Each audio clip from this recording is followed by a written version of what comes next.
नमस्कार। मैं अरुण के शर्मा, एनालिस्ट वन थॉट। आज बात करेंगे हमारे पड़ोसी देश म्यांमार की। और इस छोटे से देश पर ट्रंप साहब ने 40% टैरिफ लगा दिया है। परंतु म्यांमार का जो सैन्य शासन है, उन्होंने खुशी जताई है और ये कहा, यह हमारे लिए सम्मान की बात है। ट्रंप की लीडरशिप की उन्होंने तारीफ की। अब इतना छोटा देश और 40% का टैरिफ, परंतु इसमें छिपी हुई भावना ये है कि सैन्य नेता ये सोच रहे हैं शायद ट्रंप साहब ने हमें मान्यता दे दी। अब ट्रंप ने 40% लगाया, लेकिन फिर भी वहाँ के नेता इसे अपने लिए अच्छी खबर मान रहे हैं। म्यांमार के सैन्य प्रमुख मिन आंग ह्वाइंग ने ट्रंप के टैरिफ लेटर को अपनी सैन्य सरकार के लिए इसे एक मान्यता के रूप में देख रहे हैं या मान्यता के तौर पर देख रहे हैं। और मिन आंग ह्वाइंग ने ट्रंप के लेटर के जवाब में अंग्रेजी और बर्मी भाषाओं में एक लंबी चिट्ठी जारी की है। चिट्ठी में वांग ने ट्रंप की लीडरशिप की तारीफ की, सैन्य सरकार के सत्ता कब्जाने के को सही ठहराया है। उन्होंने कहा कि साल 2020 में 2020 में अमेरिका में चुनाव में गड़बड़ी हुई थी, ठीक वैसे ही म्यांमार में भी चुनावी धोखाधड़ी हुई। और सीनियर जनरल मिन आंग 27 मार्च को म्यांमार की राजधानी नया पयूटो में देश के सशस्त्र सेना दिवस के अवसर पर आयोजित समारोह में पहुंचे थे और उन्होंने भाषण भी दिया था। म्यांमार ने ट्रंप से प्रतिबंधों को हटाने की अपील की है। राष्ट्रपति डोनाल्ड ट्रंप ने पिछले कुछ दिनों से दुनिया के कई नेताओं को पत्र भेजकर उनके देशों के निर्यात पर टैरिफ बढ़ाने की चेतावनी दे रहे हैं। ट्रंप के इस कदम से दुनिया के ज़्यादातर देश परेशान हैं, लेकिन म्यांमार इसे मौके के रूप में देख रहा है। म्यांमार के सैन्य प्रमुख इसका फायदा उठाते हुए ट्रंप से अपील की है कि वे म्यांमार पर लगे प्रतिबंधों को हटाए या कम करें, क्योंकि इससे दोनों देशों के हितों में दिक्कत आ रही है। उन्होंने कहा कि अमेरिका को म्यांमार पर सिर्फ 10 से 20% का टैरिफ लगाना चाहिए। उन्होंने यह भी कहा कि म्यांमार अमेरिका की विशाल अर्थव्यवस्था से जुड़े रहना चाहता है और जरूरत पड़ी तो म्यांमार जल्द ही अमेरिका से बातचीत के लिए उच्च स्तरीय प्रतिनिधिमंडल भेज सकता है। अब मीडिया संस्थानों की फंडिंग रोकने की उन्होंने तारीफ की है। ट्रंप की नीतियों की तारीफ करते हुए रेडियो फ्री एशिया और वॉइस ऑफ अमेरिका जैसे स्वतंत्र मीडिया संस्थानों की फंडिंग में कटौती करने के फैसले की तारीफ की। उन्होंने कहा कि ये मीडिया संस्थान संघर्षों को और बढ़ा देते हैं। रेडियो फ्री एशिया और वॉइस ऑफ अमेरिका ने अब म्यांमार में बर्मी भाषा में प्रसारण बंद कर दिए हैं, क्योंकि ट्रंप प्रशासन ने उनके लिए मिलने वाली सहायता रोक दी थी। अब इस पूरे घटनाक्रम में ट्रंप का लेटर सैन्य शासन के लिए कूटनीतिक जीत की तरह प्रस्तुत किया जा रहा है, एक आपदा में अवसर। तो अमेरिकी न्यूज़ चैनल CNN ने अमेरिकी दूतावास से इस पत्र को लेकर सफाई मांगी है कि क्या ट्रंप प्रशासन की ओर से नीतिगत बदलाव का संकेत है, लेकिन अभी तक कोई आधिकारिक जवाब नहीं मिला है। म्यांमार में 1 फरवरी 2021 को तख्ता पलट हुआ था। इसके बाद देश भर में कई दिनों तक प्रदर्शन भी हुए थे। गौरतलब है कि म्यांमार की सेना ने साल 2021 में आंग सान सू की चुनी हुई सरकार को हटाकर देश पर कब्जा कर लिया था, जिससे म्यांमार गृह युद्ध में फंस गया। इसके बाद अमेरिका ने म्यांमार के कई सैन्य नेताओं पर प्रतिबंध लगा दिए थे।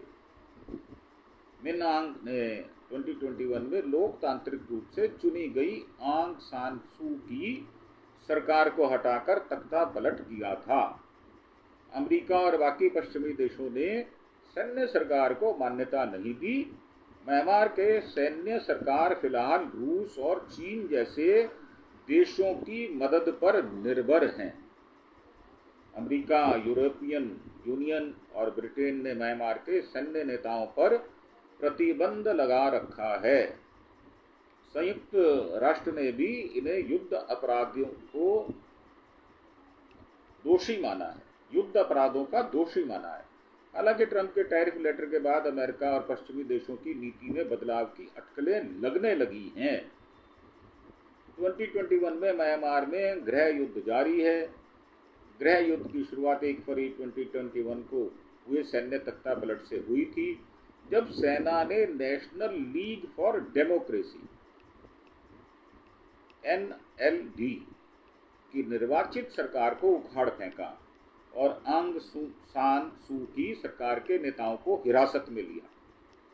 2020 के चुनावों में NLD की जीत को सेना ने धोखाधड़ी करार दिया, जिसके बाद व्यापक विरोध प्रदर्शन शुरू हुए।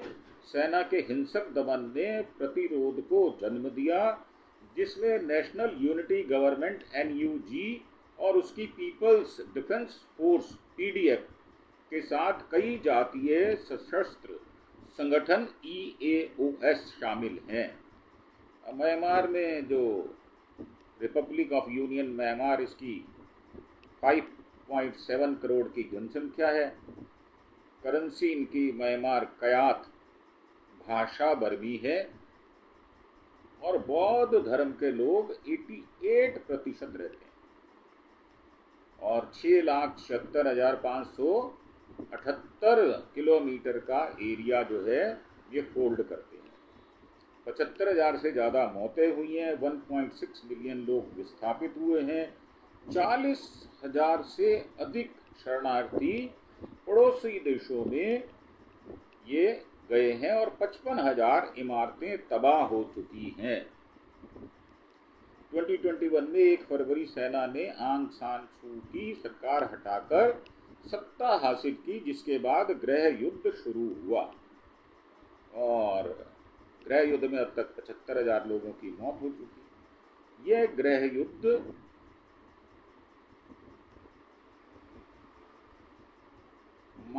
म्यांमार में मानवीय संकट लेकर आया है और संयुक्त राष्ट्र के अनुसार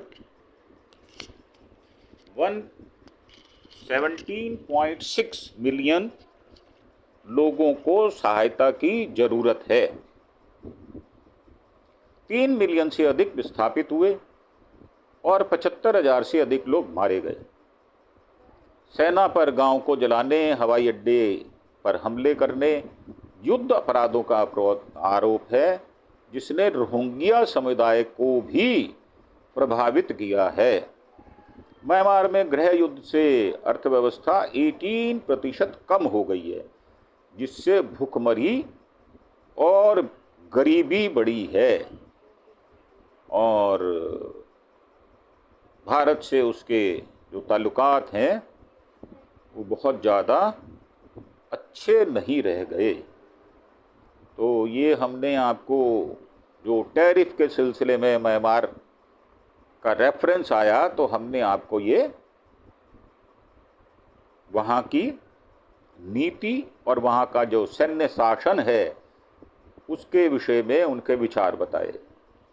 अब म्यांमार हमारा पड़ोसी है, हमसे हेल्प भी लेता है और आज हमारे साथ भी नहीं खड़ा। तो ये सोचना होगा कि ट्रंप साहब ने क्या ठीक किया, क्या गलत किया। सोचने वाली बात ये होगी।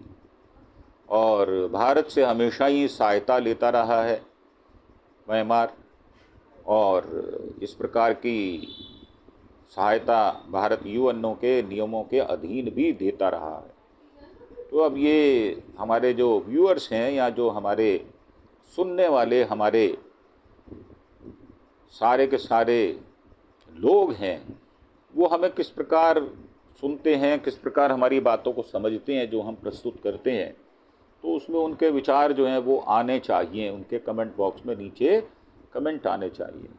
और इसी के साथ हम आपसे इस प्रस्तुति से